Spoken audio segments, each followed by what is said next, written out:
Nampally court నుంచి lotus పాండ్కు వెళ్లే దారిలో కూడా జై జగన్ నినాదాలతో వైఎస్ఆర్ కాంగ్రెస్ పార్టీ కార్యకర్తలు అలాగే జగన్ అభిమానులు నినాదాలు చేస్తూ ఉన్నారు. మరి కాసేపట్లో జగన్మోహన్ రెడ్డి లోటస్ పాండ్కు చేరుకోబోతూ ఉన్నారు. 30 నిమిషాల పాటు సిబిఐ కోర్టు ముందు జగన్ వాదనలు వినిపించారు. తన వెర్షన్ చెప్పారు. విచారణ 30 నిమిషాల పాటు జరిగింది. దాదాపు 6 ఏళ్ల తర్వాత జగన్మోహన్ రెడ్డి ప్రత్యక్షంగా కోర్టుకు హాజరవడంతో ఈ హియరింగ్కి చాలా ప్రాముఖ్యత ఏర్పడిన పరిస్థితి. సో అక్రమాస్తుల కేసులో ఏదైనా ఒక చలనం వస్తుందా, భారతీయ జనతా పార్టీ విధానం జగన్ విషయంలో మారుతుందా అనే వార్తలు కూడా వస్తూ ఉన్నాయి, అనే ప్రశ్నలు కూడా లేవనెత్తుతోన్న పరిస్థితి కనిపిస్తోంది. లోటస్ పాండ్ దగ్గర ఉన్న ప్రస్తుత పరిస్థితిని మా సీనియర్ రిపోర్టర్ తేజ మనకు లైవ్లో వివరిస్తారు. తేజ తేజ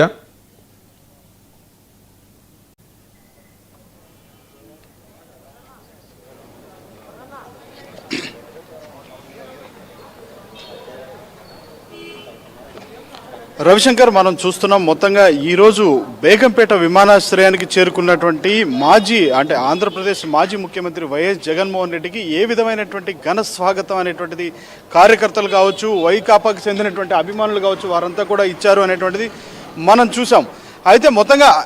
అయితే ఆయన సరిగ్గా 11 గంటల 30 నిమిషాలకు నిర్ణీత సమయం ప్రకారం అయితే ఆయన నాంపల్లిలో ఉన్నటువంటి సిబిఐ ప్రత్యేక కోర్టుకు ఆయన హాజరయ్యారు. మీరు అన్నట్లుగా కూడా 30 నిమిషాల పాటు అయితే మాత్రం విచారణ కొనసాగింది. విచారణ అనంతరం ఆయన 12 గంటల 20 నిమిషాలకు బయలుదేరి ఆయన నాంపల్లి కోర్టు నుంచి బయలుదేరారు. మరి కాసేపట్లో లోటస్ పాండ్కు చేరుకోబోతున్నారు. ప్రస్తుతం మనం లోటస్ పాండ్ దగ్గర ఉన్నాము, జగన్మోహన్ రెడ్డి నివాసం దగ్గర ఉన్నాము. ఇక్కడ ఉన్నటువంటి పరిస్థితి చూపిస్తాను. మనం చూసాం, ఎందుకంటే అక్కడ ఉన్నటువంటి పరిస్థితుల్లో బేగంపేటకు ఏ విధంగా కూడా ఇటు స్వాగతం పలికారు అనేటువంటిది, అంటే ఇసుక కేసు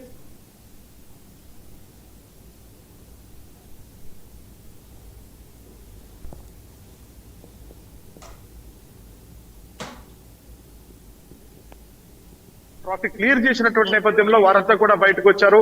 ఆయన బయటకు రావడంతో పాటు ఆయన వ్యక్తిగత కాన్వాయ్ ద్వారా ఆయన వెళ్ళినటువంటి పరిస్థితి ఇక్కడ. ఇప్పుడు ఆయన ఇక నాంపల్లి కోర్టు దగ్గర నుంచి విచారణ ముగించుకొని ఆయన లోటస్ పాండ్కు చేరుకుంటున్నారు అనుకుంటున్నటువంటి నేపథ్యంలో ఇక్కడ కూడా భారీగా వైసీపీకి సంబంధించినటువంటి శ్రేణులతో పాటు జగన్మోహన్ రెడ్డి అభిమానులు, వైఎస్ఆర్ అభిమానులు వారంతా కూడా ఇది చేయటం, అక్కడంతా కూడా ట్రాఫిక్ క్లియర్ చేసినటువంటి నేపథ్యంలో వారంతా కూడా బయటకు వచ్చారు. ఆయన బయటకు రావడంతో పాటు ఆయన వ్యక్తిగత కాన్వాయ్ ద్వారా ఆయన వెళ్ళినటువంటి పరిస్థితి ఇక్కడ.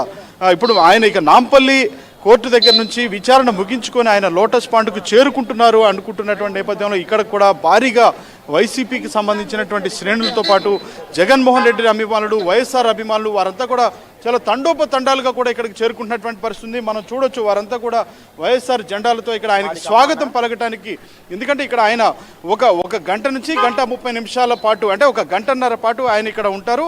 ఆయన అనంతరం ఇక్కడ నుంచి 3 గంటల ప్రాంతంలో బయలుదేరి బేగంపేట ఎయిర్పోర్ట్కి వెళ్తారు. అనంతరం అక్కడి నుంచి ఆయన బెంగళూరు ఆయన నివాసానికి చేరుకుంటారు. వీరితో కూడా కొంత మాట్లాడించే ప్రయత్నం చేద్దాం. చెప్పండి,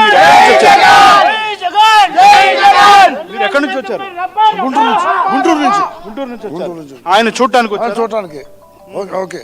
మాది ఖమ్మం అన్న. నేను వైఎస్ఆర్ కాంగ్రెస్ పార్టీలో ఖమ్మంలో తిరుగుతా ఉన్నా, బాగా ర్యాలీలు చేస్తూ ఉంటా ఉన్నా. మొన్ననే రీసెంట్గా మన జగన్ అన్న కలవటం అయిందని క్యాంప్ ఆఫీస్లో కానీ కలిశాను.